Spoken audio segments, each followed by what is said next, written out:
Tax liability সব নতুন করতে হবে।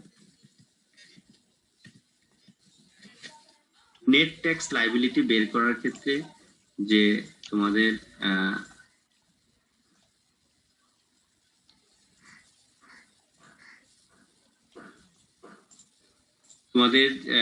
যে নিয়মটা দেখিয়েছিলাম সেটা ছিল এরকম যে প্রথম 3 লাখ টাকার উপর 0%, তারপর 1 লাখ টাকার উপর 5%, তারপর 4 লাখ 6, তাই না? এরকম ছিল না?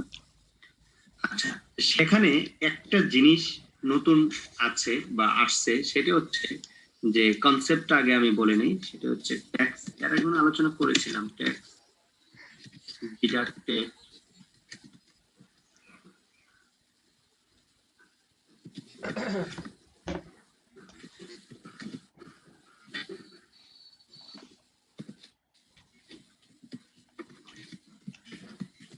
সংক্ষেপে বলে টিডিএস, ট্যাক্স ডিডাক্টেড এট সোর্স। দেখতে পাচ্ছ?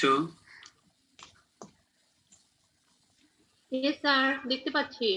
ওকে, এটা হচ্ছে ট্যাক্স ডিডাক্টেড এট সোর্স, সংক্ষেপে বলে টিডিএস। এই শব্দটা এরপরে থেকে অনেকবার শুনতে পাবা, আমাদের আসবে। এই কনসেপ্টটা হচ্ছে যে যেখানে ইনকামের সোর্স, মানে আয়ের সোর্স যে জায়গায়, মানে যে জায়গায় অরিজিনেশন অফ ইউর ইনকাম, সেই জায়গায় ট্যাক্সটা কেটে রাখবে। যেমন তুমি যদি ব্যাংক থেকে কোনো ইন্টারেস্ট পাও, তাহলে ইন্টারেস্ট তুমি পাচ্ছ, এই ইন্টারেস্টটা কোথায় জেনারেট হচ্ছে, এর অরিজিনটা কোথায়? ব্যাংক। ব্যাংক তোমার এই ট্যাক্সটা কেটে রাখবে। এখন কথা হচ্ছে যে স্যার, ব্যাংক কি আমাদের কাছ থেকে ট্যাক্স নিতে পারে? হ্যাঁ, ব্যাংকের সেই এখতিয়ার বা অথরিটি দিয়েছে, ব্যাংক আমার কাছ থেকে ট্যাক্স নেবে on behalf of the government. বুঝতে পারলাম? জি স্যার। সরকারের পক্ষে সে নিবে, সরকারকে জমা করে দেবে। হ্যাঁ, বলো বলো বলো। তোমার ওখানে নেটওয়ার্ক সমস্যা, কথাটা কেটে কেটে বা ভেঙে ভেঙে আসছে। নেটওয়ার্ক ভালো হলে আবার প্রশ্ন করবা।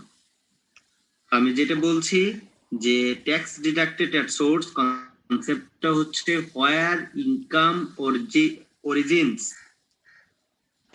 সেখানেই তোমার ট্যাক্সটা কাটবে। জি স্যার। এখন ওই প্রতিষ্ঠান বা ওই ব্যক্তি তো না, বেসিক্যালি এগুলো প্রতিষ্ঠান হচ্ছে কাটা নিয়ে, ওই প্রতিষ্ঠান ট্যাক্স কাটবে, কেটে সরকারি কোষাগারে জমা দিয়ে দিবে। বর্তমানে গভর্নমেন্টের একটা সার্কুলার হচ্ছে যে স্যালারি থেকে এই টিডিএস কর্তন করা, স্যালারি থেকে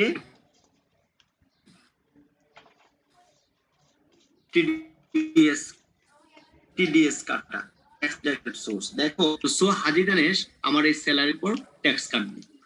আরেকজনের স্যালারি সে ধরো ব্র্যাক ব্যাংক, তাহলে ব্র্যাক ব্যাংক তার স্যালারির উপর ট্যাক্স কাটবে। হাজি দানেশ, ব্র্যাক ব্যাংক সবাই গভর্নমেন্টকে এই যে আমার কাছ থেকে যে ট্যাক্সটা কাটবে বা আরেকজনের কাছ থেকে যে ট্যাক্সটা কাটবে, সেই ট্যাক্সের টাকাটা গভর্নমেন্ট কোষাগারে নির্দিষ্ট সময় পর পর জমা করে দেবে। আর পরবর্তীতে আমার কাছ থেকে যে ট্যাক্স কেটেছে এই ট্যাক্সের একটা সার্টিফিকেট দেবে। হাজি দানেশ যদি আমার কাছ থেকে ট্যাক্স কাটে, হাজি দানেশ আমাকে সার্টিফিকেট দেবে। বা তোমার কাছ থেকে যদি, তুমি যে প্রতিষ্ঠানে চাকরি করো, সে ধরো ব্র্যাক ব্যাংক যদি ট্যাক্স কাটে, সে তোমাকে সার্টিফিকেট দেবে সারা বছরে তোমার কাছ থেকে আমি সোর্স ট্যাক্স এত টাকা কেটেছি, ইভেন এত নাম্বার চেকে সরকারকে আমি জমা দিয়েছি, সেই মর্মে তোমাকে একটা সার্টিফিকেট দেবে। বুঝতে পারলাম? জি স্যার। জি স্যার। Yes sir. আচ্ছা,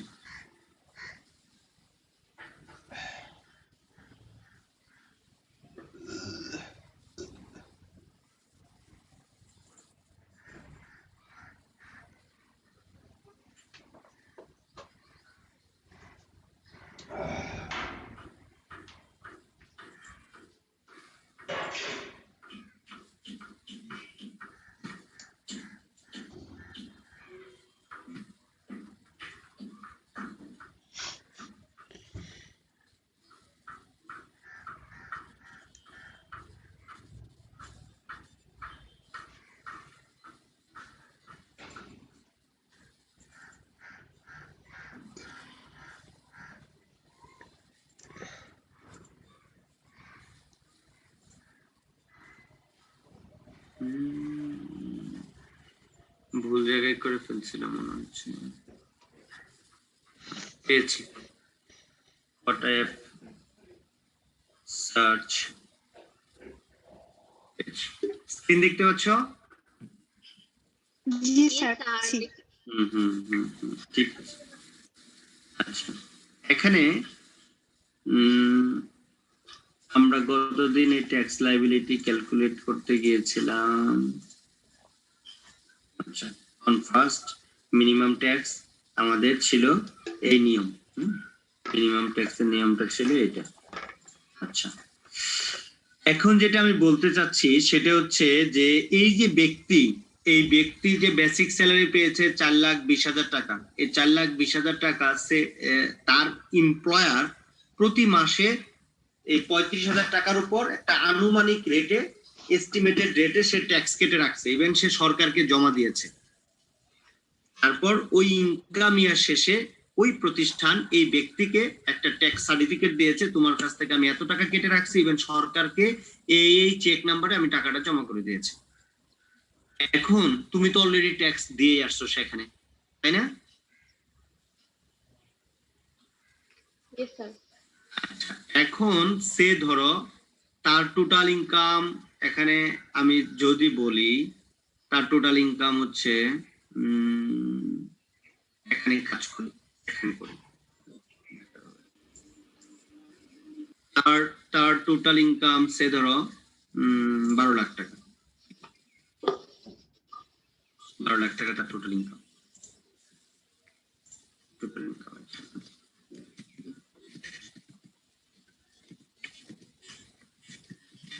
ইনকাম 12 লাখ টাকা। তাহলে প্রথম 3 লাখ টাকার উপর 0%।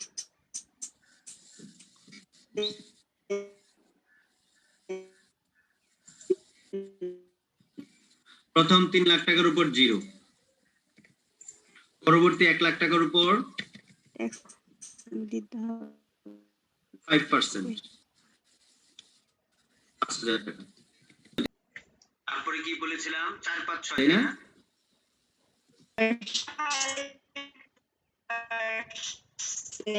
4 লাখ টাকা মাল্টিপ্লাই 10%,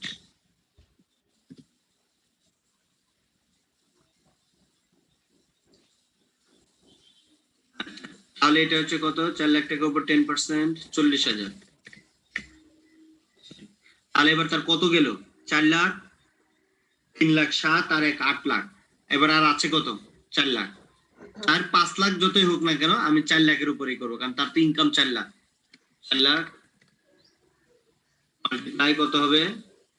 15%। 4 লাখের উপর 15% করলে কত হয়? 60,000। আর টোটাল গ্রস ট্যাক্স হচ্ছে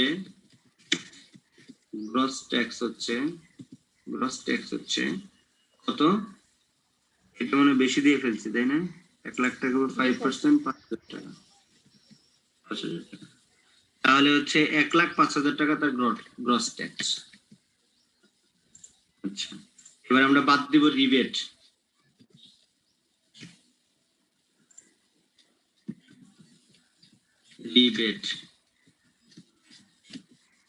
সে ধরো এই রিবেট ক্যালকুলেশনে যাচ্ছে না। রিবেট ক্যালকুলেশন কি নিয়ম আমরা জানি, সেটা হচ্ছে তোমার 15% eligible amount, 15% of the eligible amount, and eligible amount আমরা বের করতে পারবো কিভাবে? 25% of the basic salary, actual investment অথবা 1.5 কোটি, তিনটের মধ্যে যেটা ছোট সেটা এলিজিবল অ্যামাউন্ট, তার উপর 15%। যেহেতু 12 লাখ টাকা ইনকাম, সেহেতু সে 15% হারে পাবে। সে রিবেট পেয়েছে 15% হারে, সে ধরো 30,000 টাকা সে রিবেট পেয়েছে। তাহলে এবার তাকে ট্যাক্স কত দিতে হবে? 70,000 সরি 75,000 টাকা তাকে ট্যাক্স দিতে হবে। 75,000 টাকা তাকে ট্যাক্স দিতে হবে। আচ্ছা, এটা হলো আফটার রিবেট। এটা কিন্তু তুমি বাই দিস টাইম তোমার প্রতিষ্ঠান তোমার কাছ থেকে এই যে 12 লাখ টাকা যে তোমার টোটাল ইনকাম হয়েছে, এই 12 লাখ টাকা পারপাসে তোমার কাছ থেকে সে 50,000 টাকা সোর্স ট্যাক্স কেটে রাখছে প্রতি মাসে।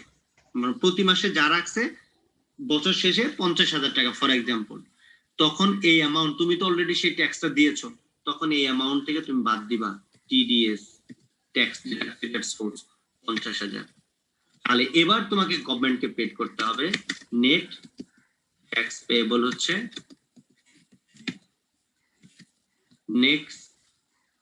নেট ট্যাক্স পেয়েবল হচ্ছে কত? 25,000 টাকা গভর্নমেন্টকে তুমি পে অর্ডার করে বা অন্য কোনো মাধ্যমে তুমি টাকাটা জমা দিয়ে দিলেই হয়ে যাবে।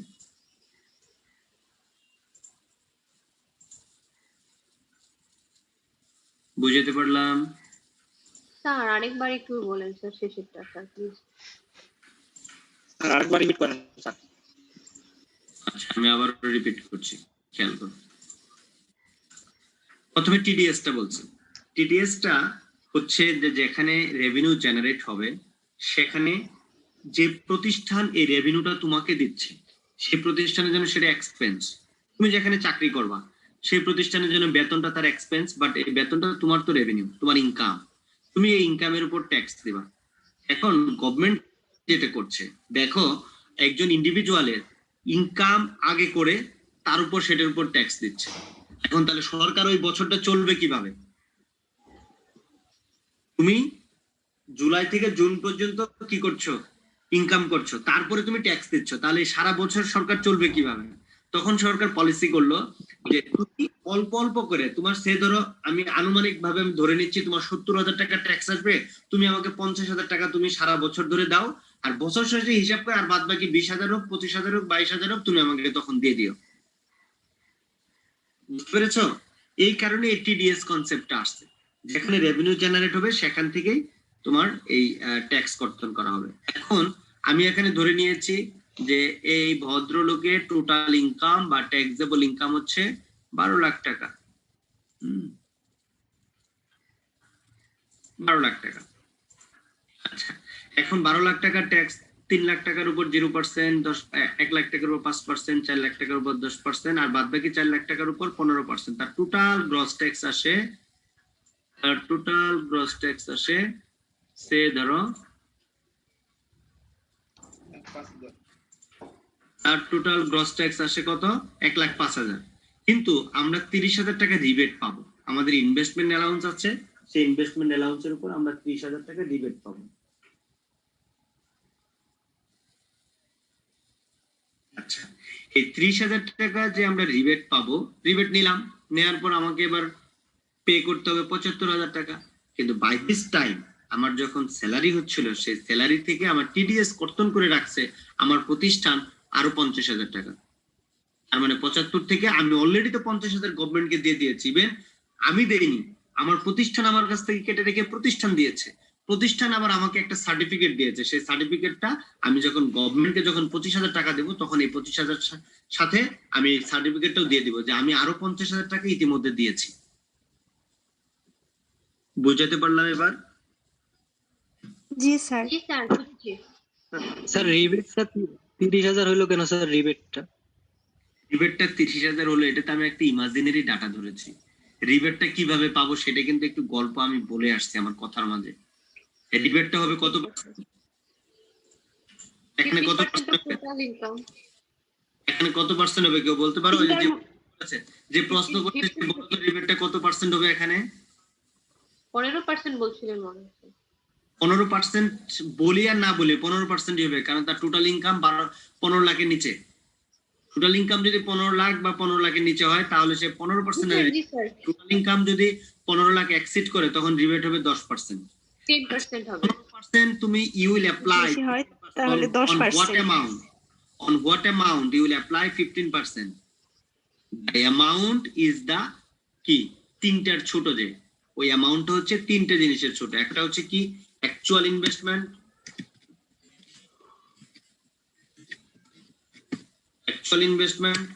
আরেকটা হচ্ছে 25% of total taxable income,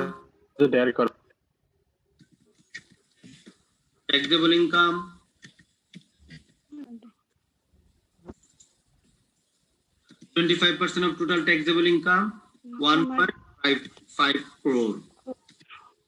which is lower one. তিনটার মধ্যে যে অ্যামাউন্টটা ছোট তার উপর 15% আমি দেবো। আমি এটা জাস্ট তোমাদেরকে বোঝানোর জন্য 30 লাখ টাকা আনুমানিক ভাবে দিয়েছি।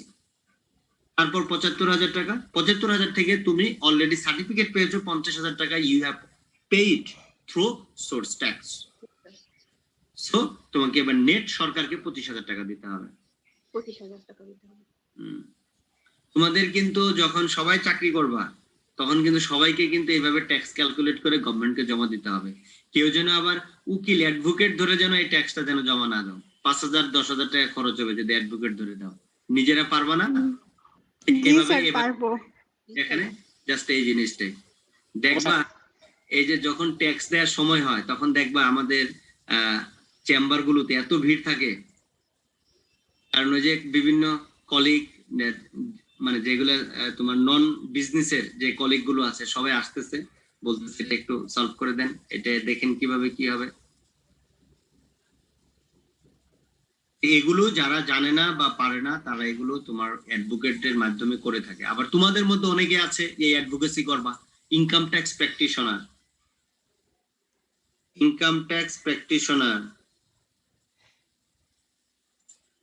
দুষ্টামি করো না।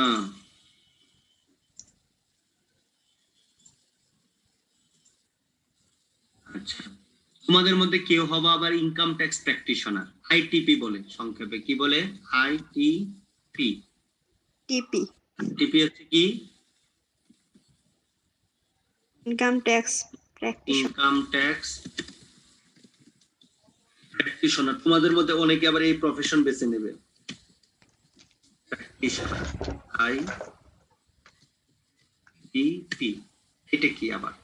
এটা হচ্ছে তোমার এনবিআর করতে একটা নির্দিষ্ট সময় পর পর পরীক্ষা হয়, ভ্যাট এবং ট্যাক্সের উপর একটা এক্সাম হয়।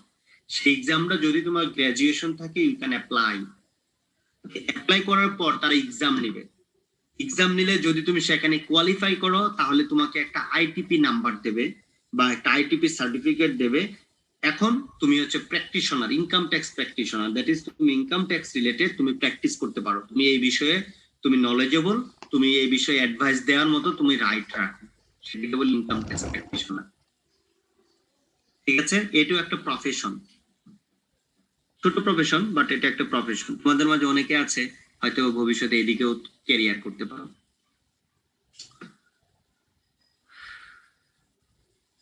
আর যদি ভালো জানো ইনকাম ট্যাক্স প্র্যাকটিশনার পাশাপাশি যদি ভালো জানো, আরো যদি স্টাডি হয় ভালো, তাহলে সেক্ষেত্রে একেবারে যদি কোনো প্রফেশনাল তুমি করতে পারো, মানে ডিগ্রি করতে পারো সিএ বা সিএমএ, তাহলে আর এই আইটিপি লাগে না, তাহলে তুমি ওই প্র্যাকটিস এমনি করতে পারবা। দ্বিতীয়ত হচ্ছে আরেকটা গভর্নমেন্ট দিচ্ছে, সেটা হচ্ছে তোমার ভ্যাট তোমার স্পেশালিস্ট, সেটাও গভর্নমেন্ট পরীক্ষা নিচ্ছে। পরীক্ষা নিয়ে তোমাকে সেই ভ্যাট স্পেশালিস্ট হচ্ছে প্র্যাকটিশনার।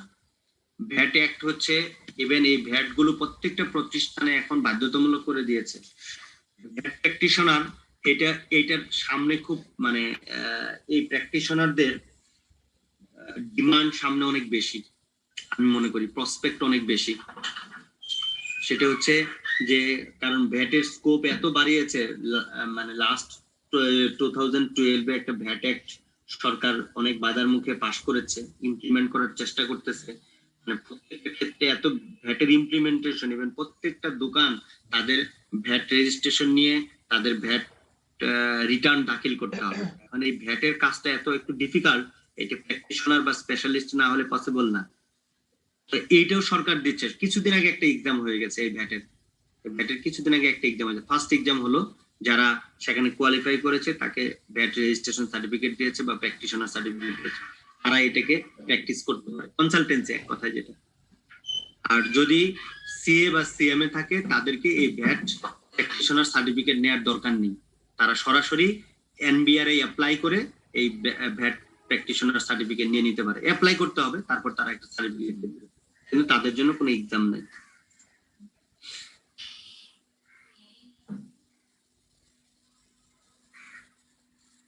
আচ্ছা, তাহলে আমার ইনকাম ফ্রম স্যালারি মোটামুটি ভাবে শেষ।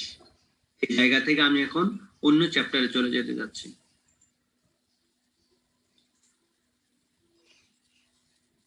কোনো প্রশ্ন তো নেই? ওনার না স্যার নেই। দ্যাটস ভেরি কুল।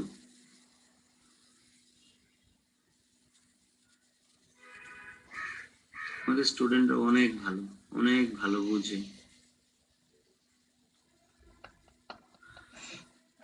আচ্ছা, তাহলে আরেকটা শীট দেব, এখানে আমরা আলোচনা করব income from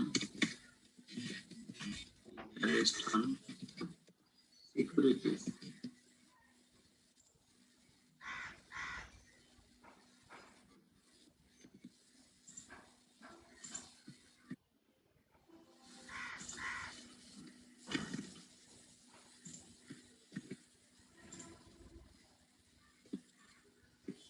Income from interest on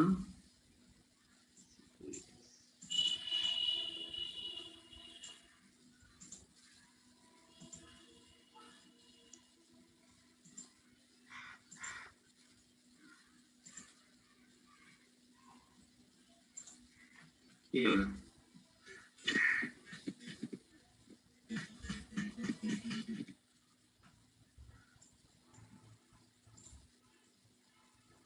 income from interest on securities, আমরা এটা নিয়ে আলোচনা করব আজকে। হেল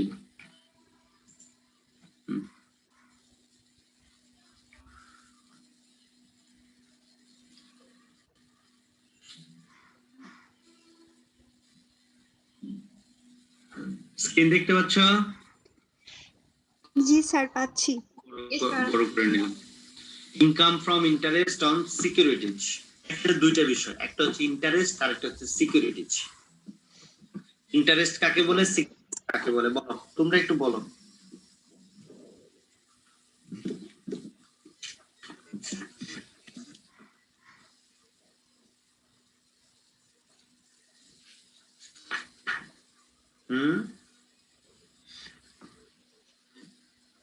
ইন্টারেস্ট কাকে বলে বলো?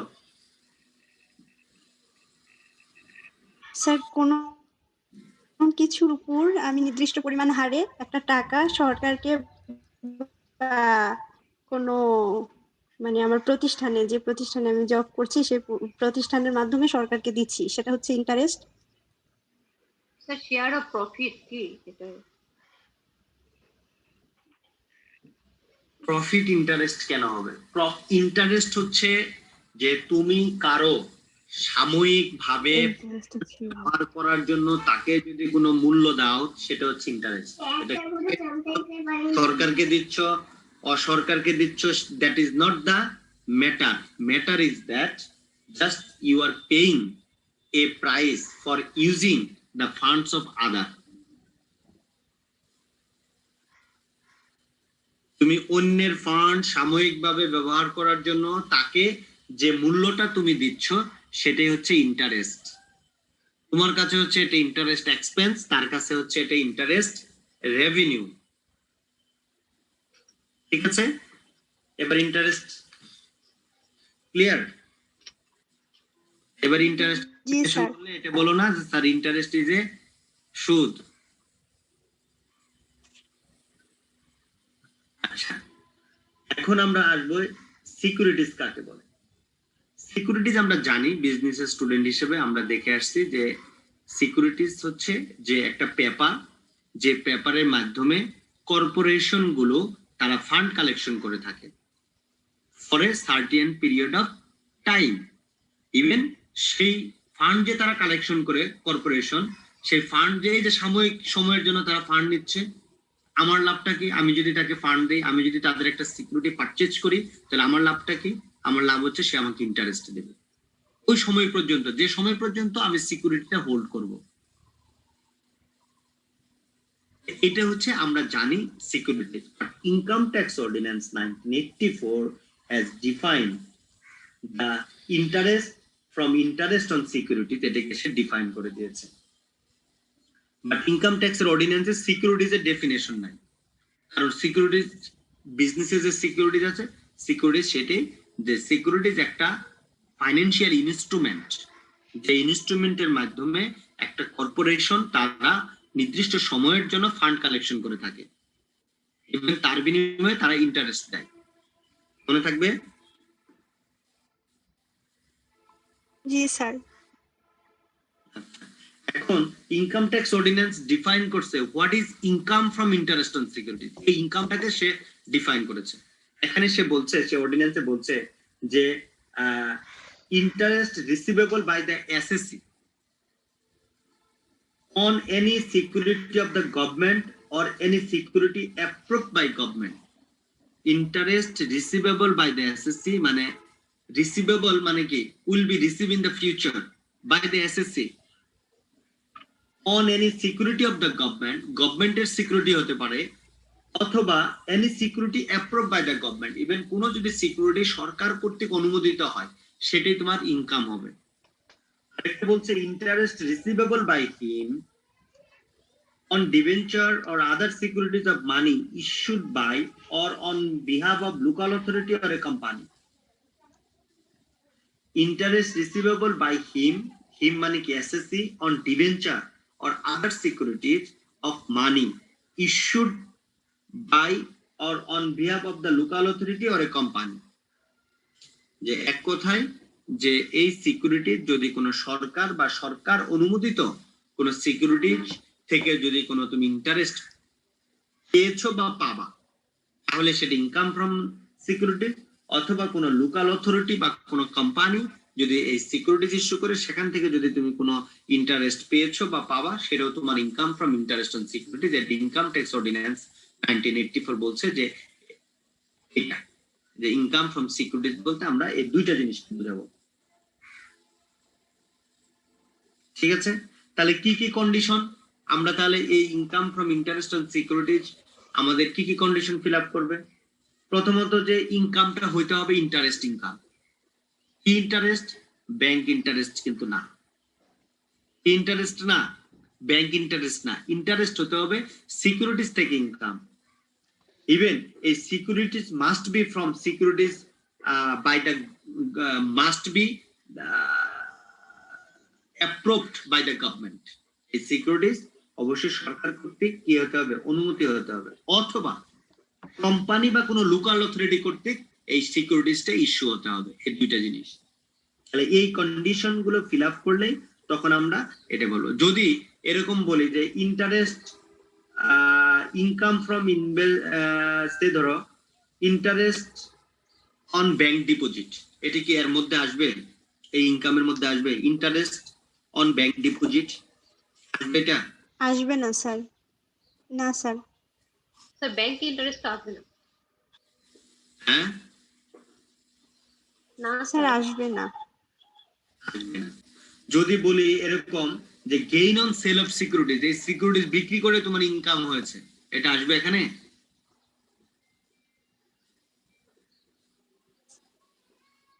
আসবে স্যার। আসবে।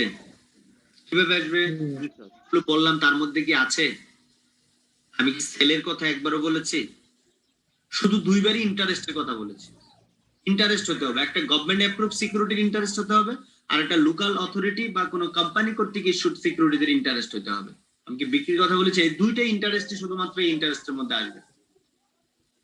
তাহলে এটা তো ইন্টারেস্ট না, এটা হচ্ছে gain on sell of securities. তুমি এই সিকিউরিটিজটা বিক্রি করে লাভ করেছো, তুমি 100 টাকা দিয়ে কিনেছিলে, তুমি 120 টাকা বিক্রি করেছো, 20 টাকা লাভ হয়েছে, এটা this is the gain, not the interest. Line কেটে গেলে চলে এসো, আবার ক্লিক করো। তারপর সে ধরো interest receivable from securities issued by any foreign government, আসবে? No sir. না স্যার আসবে না। এই দুইটা ছাড়া এটা আর আসবে না। এবার আমরা একটু দেখবো ক্লাসিফিকেশন অফ সিকিউরিটিজ। কত ধরনের সিকিউরিটিজ আছে?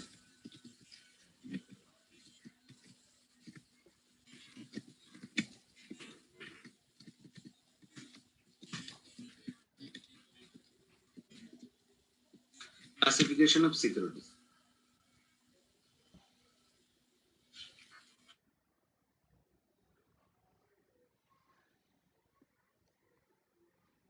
exempt government securities taxable. কি কালার দেওয়া যায়? দেন স্যার ওইটাই দেন। একটু ব্লো করে দেই, হ্যাঁ।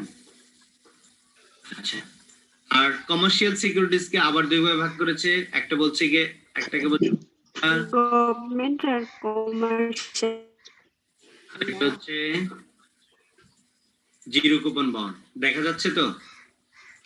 জি স্যার। যাচ্ছে স্যার। আচ্ছা, তো ট্যাক্স এক্সাম্পট আর একটা হচ্ছে taxable. Government securities, commercial securities. আচ্ছা, এবার আসি আমরা গভর্নমেন্ট সিকিউরিটিজ কাকে বলে। এক কথায় যে গভর্নমেন্ট যে সিকিউরিটিজ গুলো ইস্যু করবে তাকে আমরা বলবো গভর্নমেন্ট সিকিউরিটিজ। আর গভর্নমেন্ট ছাড়া কমার্শিয়াল প্রতিষ্ঠান যেগুলো আছে, কর্পোরেশন যারা আছে, ওরা যে সিকিউরিটিজ ইস্যু করবে তাকে আমরা বলবো commercial securities. Clear? Securities issue করতে পারে, দুই ধরনের সিকিউরিটি ইস্যু করতে পারে। একটা হচ্ছে ট্যাক্স এক্সাম্পট গভর্নমেন্ট সিকিউরিটিজ, আর একটা হচ্ছে ট্যাক্সেবল গভর্নমেন্ট সিকিউরিটিজ। ট্যাক্স এক্সাম্পট যদি তুমি গভর্নমেন্ট সিকিউরিটিজ পারচেজ করো, তার উপর তোমাকে সেই ইন্টারেস্টের উপর কোনো ট্যাক্স দিতে হবে না। যদি government tax exempt government securities যদি তুমি পারচেজ করো, সেখান থেকে যে ইন্টারেস্ট পাবা তার উপর তোমাকে ট্যাক্স দিতে হবে না। বাট গভর্নমেন্টের ট্যাক্সেবল গভর্নমেন্ট সিকিউরিটিজ যদি তুমি পারচেজ করো, তাহলে সেই অ্যামাউন্টের উপর তোমাকে কি করতে হবে? ট্যাক্স দিতে হবে।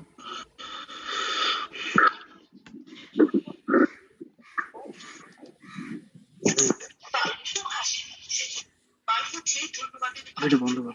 আর কেমন আছো? পাল হচ্ছে প্রেরণার মন্ত্র। কিছু ভাবে না পাল, কাজটা শুরু করে দে।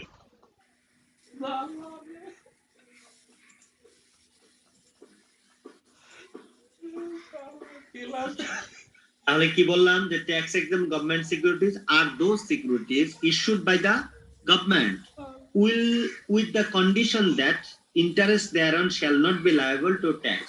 Income from interest on tax exempt government securities is not included in the computation of total taxable income. তুমি যে টোটাল ট্যাক্সেবল ইনকাম কম্পিউট করবা, সেখানে এই ইনকামটা আসবেই না, আমরা দেখাবোই না সেখানে। আচ্ছা, তারপর হচ্ছে ট্যাক্সেবল। ট্যাক্সেবল গভর্নমেন্ট সিকিউরিটিজ হচ্ছে যেটার উপর গভর্নমেন্ট সোর্স ট্যাক্স কেটে রেখে দিবে।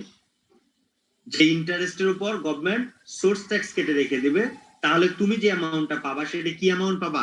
নেট অ্যামাউন্ট পাবা। সে ধরো ট্যাক্সেবল গভর্নমেন্ট সিকিউরিটিজ তুমি 1000 টাকার তুমি একটা সিকিউরিটিজ কিনেছো, সেটা ট্যাক্সেবল। তার মানে সেখান থেকে তুমি ইন্টারেস্ট পেয়েছো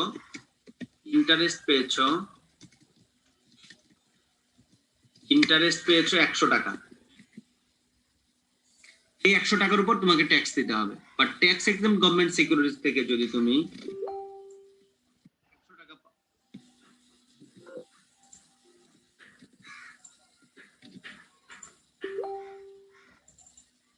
সে ধরো তুমি ট্যাক্স এক্সাম্পট গভর্নমেন্ট সিকিউরিটিজ কিনেছো, সেখান থেকে ইন্টারেস্ট পেয়েছো 100 টাকা, এইটা তোমার টোটাল ইনকামের ক্যালকুলেশনের মধ্যে যাবে না, এটা টোটালি এক্সাম্পটেড। বাট এই পরিমাণ অ্যামাউন্ট এক্সাম্পটেড না, এটা তোমাকে ট্যাক্সেবল, দ্যাট ইজ টোটাল ইনকামের মধ্যে এটা আসবে। কিন্তু এখানে একটা ফ্যাক্ট আছে, সে ফ্যাক্টটা হচ্ছে গভর্নমেন্ট যখন তোমাকে ইন্টারেস্টটা দিবে, তখন তার কাছ থেকে মানে তোমার কাছ থেকে টিডিএস কেটে রাখবে। সে ধরো এখানে টিডিএস কেটে রাখে, বর্তমানে টিডিএস রেট হচ্ছে কত পার্সেন্ট? ট্যাক্সেবল গভর্নমেন্ট সিকিউরিটিজের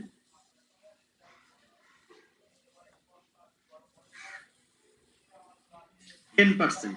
সে ধরো 10% সে ট্যাক্স কেটে রাখবে। তাহলে তুমি যদি ইন্টারেস্ট 100 টাকা পাও, তাহলে এবার তোমাকে দিবে কত? নেট ট্যাক্স কেটে রাখার পর কত দিবে? নেট ইন্টারেস্ট কত হবে? 90 টাকা। 10 টাকা কেটে রাখবে গভর্নমেন্ট টিডিএস।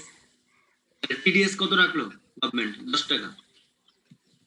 টিডিএস গভর্নমেন্ট রাখলো 10 টাকা, আর তোমাকে নেট অ্যামাউন্ট দিল 90 টাকা। কিন্তু যখন তুমি তোমার টোটাল ইনকাম ক্যালকুলেট করবা, তখন তোমাকে 90 টাকা লিখতে হবে নাকি 10 টাকা লিখতে হবে? 10 টাকা লিখতে হবে ট্যাক্স ফ্রি। হ্যাঁ, এখানে যখন তুমি তোমার টোটাল করবা, 90 টাকা লিখতে হবে না 10 টাকা লিখতে হবে? সরি, 100 টাকা লিখতে হবে। নেট ইনকাম 90 টাকা। 90 টাকা লিখতে হবে। জি স্যার। যদি এটা 90 টাকা দুটোই তো লিখতে tax হয়, না? যদি 90 টাকা লিখতে হয়, তাহলে তোমার স্যালারি থেকে যে 50,000 টাকা কেটে রাখছিল, এই 50,000 টাকা বাদে এই টোটাল ইনকামটা দেখাইতাম। সেটা কি এখানে যে স্যালারি দেখিয়েছো, স্যালারি যে তুমি দেখিয়েছো 4,20,000 টাকা, এটা কি ট্যাক্স বাদে দেখিয়েছো না ট্যাক্স সহ টোটাল স্যালারিটা তুমি দেখিয়েছো? তোমার 4,20,000 টাকার উপর সে সহ। তুমি তাহলে 4,00,000 তো 100 টাকা আসবে। 50,000 টাকা বাদ দিয়ে দেখিয়েছো। এখানে কি তুমি 4,20,000 থেকে 50 বাদ দিলে কত হয়? 3,70,000 হয়। তুমি কি 70 দেখিয়েছো না 4,20,000 দেখিয়েছো? 4,20,000 4,20,000 থেকে সে আমরা এটা আনুমানিক ভাবে ধরে নিয়েছি যে তোমার ওই এমপ্লয়ার তোমার সোর্স ট্যাক্স মানে কাটছে, টিডিএস কাটছে 50,000। তাহলে তুমি নেট পেয়েছিলে কত? নেট কিন্তু পেয়েছিলে তুমি 3,70,000 টাকা, বাট তুমি কিন্তু দেখিয়েছো গ্রস অ্যামাউন্টটা। তুমি যে পরিমাণ স্যালারি পেয়েছো সেটা দেখিয়েছো। সো এই জায়গাতে যেটা করতে হবে, তুমি যে পরিমাণ ইন্টারেস্ট পেয়েছো তোমাকে সেটা দিতে হবে, বাট তুমি হাতে পেয়েছো 90 টাকা, 10 টাকা সে কেটে রাখছে। পরবর্তীতে এই 10 টাকা আমরা অ্যাডজাস্ট করবো। যেহেতু 10 টাকা আমি ট্যাক্স দিয়েছি, এই 10 টাকা আমরা অ্যাডজাস্ট করবো, কিন্তু আমাকে দেখাইতে হবে কত টাকা। বুঝতে পারলাম? 100 এবার তোমাকে পরীক্ষায় যদি তোমাকে এই ইন্টারেস্ট কত টাকা পেয়েছো সেই অ্যামাউন্টটা তোমাকে দিল না, শুধু দিল নেট ইন্টারেস্ট তুমি পেয়েছো 90 টাকা, তাহলে আমাদেরকে তো লিখতে হবে কোন ইন্টারেস্টটা।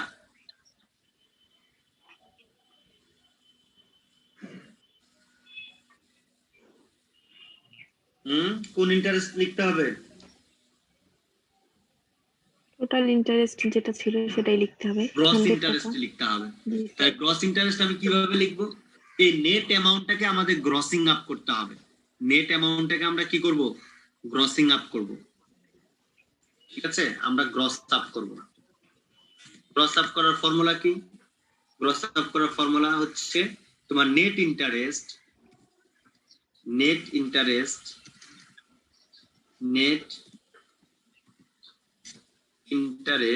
কে তুমি ভাগ করবা টিডিএস রেট দিয়ে। কি দিয়ে? টিডিএস রেট দিয়ে তুমি ভাগ করবা। এটা হচ্ছে গ্রস ইন্টারেস্ট। তাহলে দেখো কিভাবে হয়। নেট ইন্টারেস্ট কত? 90 টাকা, তাই না? আমরা ভাগ করে দেখি 90 ডিভাইডেড টিডিএস রেট কত ছিল? আমরা 10% বলেছিলাম, তাহলে 10 কত আসে? ও মাই গড, ভুল হলো সরি। আমরা নেট ইন্টারেস্ট দিয়েছি 90। ও আচ্ছা, 1 মাইনাস টিডিএস রেট করবা। Net interest 1 minus TDS rate.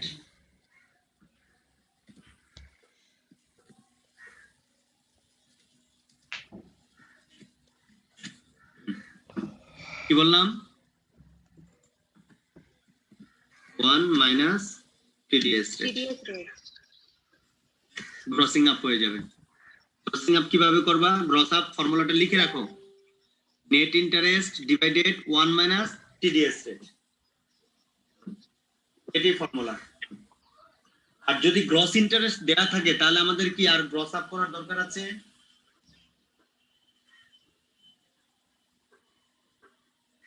না স্যার নেই। তাহলে খুব খেয়াল রাখবা। হ্যাঁ,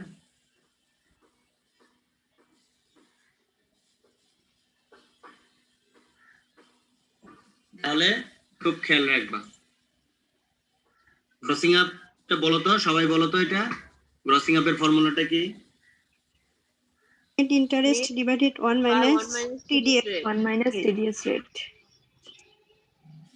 এবার আমি যাকে জিজ্ঞাসা করবো সে বলবে। হ্যাঁ, আব্দুর রহমান বলো। রোহিত ভাই ক্যাম্পাসে আছেন? Sir, gross up equal net income divided 1 minus TDS rate.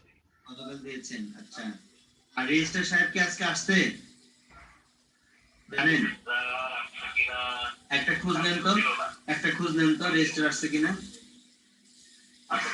একটু খোঁজ নেই, একটু জানান। আর ওটা একটা কপি রাখছেন না আবেদনের? ওকে। তারপর বলবে এবার কে বলবে? আশিক, বলো তো গ্রস আপ কিভাবে করতে হয়? Sir net interest by 1 minus TDS rate. 1 minus TDS rate. Ishraq 213 ID.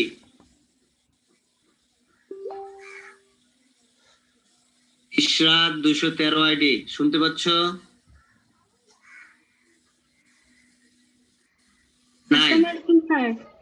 ওয়ালাইকুম আসসালাম। আমি প্রশ্ন করি। নেট ইনকাম, জি sir, net income divided by 1 minus TDS rate. Thank you. Jugantor Roy 202 ID. Sir আসসালামু আলাইকুম। নেট ইনকাম আসসালাম। Divided by 1 minus TDS rate. Thank you. Zahid Hasan 221 ID. এই দুইটার কাছে থাকবে। Sir income, net income, sorry sir, net interest divided by 1 minus TDS rate. Sumaiya Binte Rashid FIB 103। Sir আসসালামু আলাইকুম। Sir net interest divided by 1 minus TDS rate. আরেক ভাই বলেন, register আসে নাই? আচ্ছা, আর আমার ওই আবেদনটা তাহলে কি রেহানা আপার কাছে যায় থাকবে নাকি কি হবে? রেহানা আপার কাছে আছে, মানে ইয়েরটা ওই যে শান্তি বিনোদনেরটা?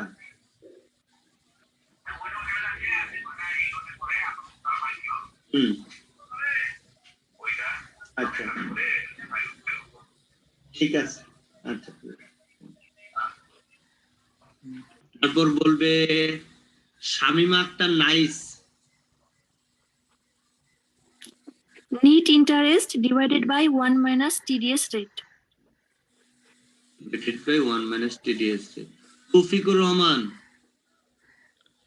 Net interest divided 1 minus TDS rate. net interest divided 1 minus TDS rate. Habib 150 ID, বলো তো রিঅ্যাডমিশন মনে হয়। আসসালামু আলাইকুম। ওয়ালাইকুম আসসালাম, বলো। Sir net interest divided 1 minus TDS rate. Wow, amazing. তোমরা এত ভালো কেন? সবাই খুব ভালো পারো, খুব ভালো পড়ালেখা করো। স্যার আপনি অনেক সুন্দর করে বোঝান, তো এজন্য আসলে ভালো সবাই পারে, বুঝতে পারে। That's cool. আজকে এই পর্যন্ত একটা ক্লাস আছে আমার। জি sir, thank you sir. Thank you sir. আসসালামু আলাইকুম। ওয়ালাইকুম আসসালাম। স্যার আসসালামু আলাইকুম। আসসালামু আলাইকুম। Assalamu alaikum warahmatullahi. ওয়া রাহমাতুল্লাহ।